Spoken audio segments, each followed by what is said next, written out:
প্রিয় শিক্ষার্থী বন্ধুরা আসসালামু আলাইকুম। স্বাগতম জানাচ্ছি বাংলাদেশ শিক্ষাবার্তার নতুন একটি ভিডিওতে। 2024 সালের এইচএসসি পরীক্ষার্থীদের যারা অটোপাস চাচ্ছে তাদের বিষয়ে অর্থাৎ অটোপাস নিয়ে একটি নিউজ প্রকাশিত হয়েছে আরটিভিতে। তো এই নিউজটি আজকে আমি তোমাদের পুরোপুরি পড়ে শোনাবো এবং দেখাবো। তো তোমরা যারা অটোপাস চাচ্ছ তারা পুরো ভিডিওটি স্কিপ না করে তোমরা দেখতে থাকো।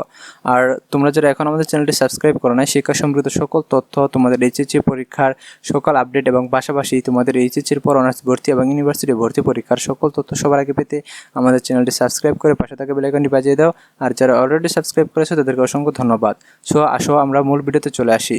তো যেহেতু তোমাদের আরটিভিতে অটোপাস নিয়ে তারা কথা বলেছে, সেহেতু কিন্তু তোমাদের বলা যায় যে তোমরা যারা অটোপাস চাচ্ছ, তোমাদের আগের ভিডিওতে বলেছিলাম যে তোমরা আসলে মোটামুটি ব্যর্থ, কারণ তোমাদের যে অটোপাস চাচ্ছ সেটা কিন্তু তোমরা গণমাধ্যমে বা কোনো টিভি চ্যানেলের নিউজে কিন্তু তোমরা প্রকাশিত করতে ব্যর্থ হয়েছ। অর্থাৎ তোমরা প্রকাশিত যেহেতু হয়নি সেহেতু তো তোমাদের ব্যর্থতা, কারণ তোমরা কিভাবে দাবি উত্থাপন করছো, তোমরা কেমন দাবি করতেছো বা কেমন তোমরা অটোপাস চাচ্ছ যে তোমাদের টিভি চ্যানেলে দেখাচ্ছে না, বা টিভি চ্যানেল যে নিউজগুলো রয়েছে সেই নিউজগুলোতে তো উঠে আসছে না। তো এখন বিষয় হচ্ছে যেহেতু টিভি চ্যানেলের একটি নিউজে এটি উঠে আসছে তোমাদের অটোপাসের কথাটা, তো তারা এখানে কি বলেছে সেই বিষয়টিও তোমাদের বলতেছি। আর একটা বিষয় হচ্ছে যে তোমরা যারা অনেকে এখন বলতেছো যে তোমরা আন্দোলনের নাম বা মানববন্ধন করবা, তো এটা কিন্তু দুদিন ধরে শুনতেছি, কিন্তু এখন পর্যন্ত এরকম কোনো পরিস্থিতি আমরা দেখিনি। তো তোমরা যদি আন্দোলন নামা তাহলে অবশ্যই তোমাদের শান্তিপূর্ণ আন্দোলনে নামার জন্য আহ্বান করছি। তো তোমরা যারা অটোপাস চাচ্ছ তোমরা কিন্তু অটোপাস পেয়ে যেতেও পারো যদি তোমাদের দাবিটা মেনে নেওয়া হয়। আর যদি না মেনে নেওয়া হয় তাহলে কিন্তু তোমাদের অবশ্যই পরীক্ষা দিতে হবে, যেহেতু শিক্ষা মন্ত্রণালয় কিন্তু এখন পরীক্ষার দিকে এগোচ্ছে। কাজেই তোমাদের কিন্তু উচিত তোমাদের যে পরীক্ষাগুলো স্থগিত রয়েছে সেই পরীক্ষাগুলো তোমাদের ভালোভাবে প্রিপারেশন নেওয়া। তো এখন থেকে তোমরা প্রিপারেশন নিতে থাকো। যদি অটো পাস দেয় তাহলে তো সেটা তোমাদের ভাগ্য ভালো, আর যদি অটো পাস না দেয় তাহলে তোমাদের অবশ্যই কিন্তু পরীক্ষায় অংশগ্রহণ করতে হবে। আর এর জন্য তোমাদের অবশ্যই পরীক্ষার প্রস্তুতি ভালো রাখা দরকার। এই জন্য তোমরা ভালোভাবে প্রস্তুতি নিতে থাকো তোমাদের যেগুলো পরীক্ষা স্থগিত হয়েছে। তো আজকে তোমাদের যে নিউজটি প্রকাশিত হয়েছে সেই নিউজটি আমি তোমাদের পড়ে শোনাবো এবং দেখাবো। পাশাপাশি তোমাদের আরও কিছু দিক নির্দেশনামূলক তথ্য থাকবে যেগুলো তোমাদের অনেক উপকার আসবে। তো এখন দেখো তোমাদের যে নিউজটি প্রকাশ করা হয়েছে সেটি হচ্ছে যে আরটিভিতে একটি নিউজ, কোটা সংস্কার আন্দোলনের পর যে তোমাদের বাংলাদেশ সরকার নতুন করে গঠন করা হয়েছে তারপরে তোমাদের পরীক্ষার বিষয়ে কী তথ্য আসছে সেটি এখন তোমাদের দেখাচ্ছি। তো এখানে দেখো বলা হয়েছে যে তোমাদের অটো পাস দেওয়া হবে কিনা এটা নিয়ে কিন্তু একটা মহলে কিন্তু আলোচনা চলছে, জল্পনা কল্পনা চলছে, এটাও কিন্তু এখানে উল্লেখ করা হয়েছে। তো আমি পুরো নিউজটি পড়ে শোনাচ্ছি। কোটা সংস্কার আন্দোলন ঘিরে সহিংসতা ও আওয়ামী লীগ সরকারের পতনের ফলে সৃষ্ট পরিবর্তিত পরিস্থিতিতে স্থগিত রয়েছে এইচএসসি ও সমমানের পরীক্ষা। এ অবস্থায় অবশিষ্ট পরীক্ষাগুলো পূর্ণ নম্বরে হবে নাকি অটো পাস দেওয়া হবে তা নিয়ে বিভিন্ন মহলে চলছে জল্পনা কল্পনা। সামাজিক যোগাযোগ মাধ্যমে ছড়িয়ে পড়েছে ভুয়া বিজ্ঞপ্তিও।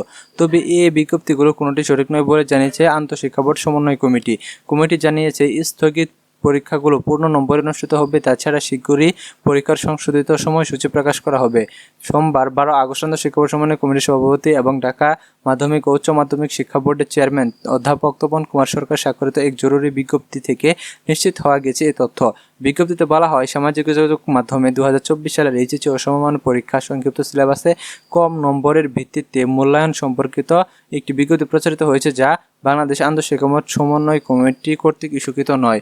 অর্থাৎ তোমাদের কিন্তু একটি নোটিশ প্রকাশিত হয়েছিল, ফেসবুকে ভাইরাল হয়েছিল, এটা নিয়েও কিন্তু আমরা এর আগে কথা বলেছি যে তোমাদের যে নোটিশটি প্রকাশ করা হয়েছে সেটি কিন্তু সঠিক নয়। তো এটা নিয়েও কিন্তু ঢাকা শিক্ষা বোর্ডের ওয়েবসাইটে একটি নোটিশ প্রকাশ করা হয়েছিল।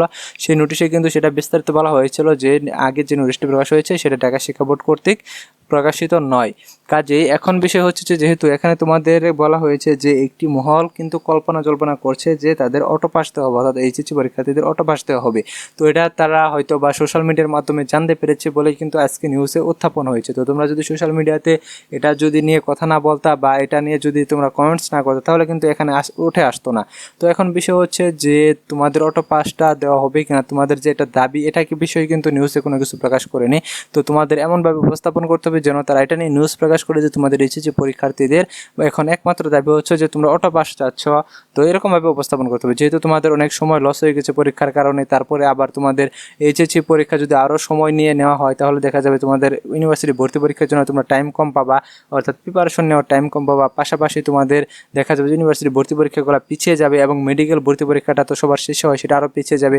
তারপর তোমরা যারা সাধারণত ন্যাশনালে ভর্তি হবা, অনার্সে ভর্তি হবা, তাদের কিন্তু ভর্তি কিন্তু আরও পিছিয়ে যাবে। অর্থাৎ এখানে তোমাদের সেশন জট বা তোমাদের ইয়ার লসের কিন্তু একটা সম্ভাবনা রয়েছে। কাজেই বারবার আমরা বলতেছি যে তোমাদের যারা এইচএসসি পরীক্ষা সম্পর্কিত যারা তথ্য দিয়ে থাকে, অর্থাৎ যেসব ইউটিউবার রয়েছে সকলে কিন্তু তোমাদের একটা সাজেস্ট করতেছে যে তোমাদের পরীক্ষাটা অতি দ্রুত নেওয়া হোক, না হোক তোমাদের অটো পাস দেওয়া হোক, কারণ তোমরা সেশন জটে পড়বা বা তোমাদের একটা ইয়ার লস হয়ে যাবে, এটা কিন্তু কোনোভাবেই কারো কাম্য নয়। কাজেই যেহেতু তারা পরীক্ষাটা নেবে বলছে, তো পরীক্ষাটা দ্রুত নিলেই কিন্তু অনেক ভালো হতো। তো এক মাস পিছিয়ে যাবে এরকমটাও কিন্তু এর আগে আমরা শুনেছি যে এক মাস পিছিয়ে যাবে। কাজেই তোমরা যারা এখনও যারা শিক্ষার্থীরা যারা সচ্ছল মানে তোমরা অ্যাক্টিভ রয়েছ, তারা কিন্তু দেখা যাবে যে তোমাদের যে দাবিগুলো সেগুলো কিন্তু পরীক্ষা শুরু হওয়ার আগ পর্যন্ত তোমরা কিন্তু উপস্থাপন করতে পারবা। শিক্ষা বোর্ড বা শিক্ষা মন্ত্রণালয় কিংবা গণমাধ্যমে, যেমন আজকে আরটিভিতে যে নিউজটি প্রকাশিত হয়েছে সেখানে অটো পাসের কথা বলা হয়েছে। এরকমভাবে তোমরা তোমাদের দাবিগুলো যদি তোমাদের নিউজ মাধ্যমে যদি এইভাবে প্রকাশ করতে পারো, তাহলে দেখা যাবে যে এটা শিক্ষা বোর্ড বা শিক্ষা মন্ত্রণালয়ের নজরে আসবে এবং এটা নিয়ে তারা কথা বলবে, কিংবা সাংবাদিকেরাও কিন্তু তাদের কাছে প্রশ্ন করবে। তো তখন তারা এটা নিয়ে সিদ্ধান্ত নেবে যে আসলে তোমাদেরটা কোনটা দিলে ভালো হয়, পরীক্ষা দিলে ভালো হয় নাকি অটো পাস দিলে ভালো হয়। তো যেটা দিলে ভালো হবে সেটাই কিন্তু সারা সিদ্ধান্ত নিয়ে অবশেষে কিন্তু বলবে। কিন্তু তোমাদের দাবিগুলো, তোমাদের অসুবিধাগুলো তো আগে জানাতে হবে। তারা যদি না জানে তাহলে কিন্তু কীভাবে তোমাদের সিদ্ধান্ত নেবে? যেহেতু নতুন সরকার গঠন করেছে এবং সরকারের যে নতুন কার্যক্রমগুলা এটা নিয়ে কিন্তু তারা বর্তমানে ব্যস্ত রয়েছে, তোমাদের নিয়ে হয়তো বা তাদের এতটা ভাবার কিন্তু সময় নেই। কাজে তোমরা যারা পরীক্ষার্থী রয়েছ তাদের অবশ্যই উচিত তোমাদের যে দাবিগুলো, তোমাদের যে আশাগুলো সেগুলো তো তাদের কাছে উপস্থাপন করা। যেহেতু এর আগে তোমাদের বারবার পরীক্ষাগুলো স্থগিত করা হয়েছে, পাশাপাশি তোমাদের যারা এইচএসসি পরীক্ষার্থীরা কোটা আন্দোলনে অংশগ্রহণ করেছিল তাদের অনেকাংশে কিন্তু দেখা যায় যে তারা কিন্তু হসপিটালে ভর্তি, তারা আহত, তারা কিন্তু দেখা গেছে যে তাদের যারা ইনজিওর্ড হয়েছে তাদের কিন্তু ইনজিওর্ডের পরিমাণটা কিন্তু অনেকের বেশি অনেকের কম। কাজে এখন বিষয় হচ্ছে যে তোমাদের যে এইচএসসি পরীক্ষার্থীরা তারা কিন্তু নানান দিক থেকে কিন্তু ক্ষতিগ্রস্ত, অর্থাৎ তোমাদের মনোমানসিকতা ভেঙে গেছে। তোমরা অনেকেই বলতেছো যে তোমাদের এইচএসসি পরীক্ষাতে নতুন করে বসার আর কোনো প্রকার মনোমানসিকতা নয়। কাজেই তোমরা যারা এইচএসসি পরীক্ষার্থীরা রয়েছে তারা তোমাদের দাবিগুলো একটা লিস্ট আকারে তোমাদের বলছিলাম এর আগেও যে একটা লিস্ট আকারে তোমরা লিখে রাখো এবং এটা কপি করে তোমাদের এইচএসসি 2024-এর যে গ্রুপগুলো রয়েছে সেখানে তোমরা পেস্ট করো এবং সবাই তোমরা যে আরটিভির যে নিউজগুলো রয়েছে অর্থাৎ ফেসবুক পেজ রয়েছে তার কমেন্ট বক্সে গিয়ে তোমরা সেই কপিগুলো পেস্ট করে তোমরা শেয়ার করে দিতে পারো কমেন্টে গিয়ে। এরকমভাবে যদি তোমরা অনেকগুলো স্টুডেন্ট তোমরা কমেন্ট করো তাহলে দেখা যাবে যে তোমাদের কিন্তু একটা নিউজ কিন্তু আসতে পারে যে তোমাদের এই দাবিগুলা, তো নিউজ আসলেই কিন্তু তোমাদের এটা অটো পাস পাওয়ার সম্ভাবনাটা অনেক বেশি থাকবে।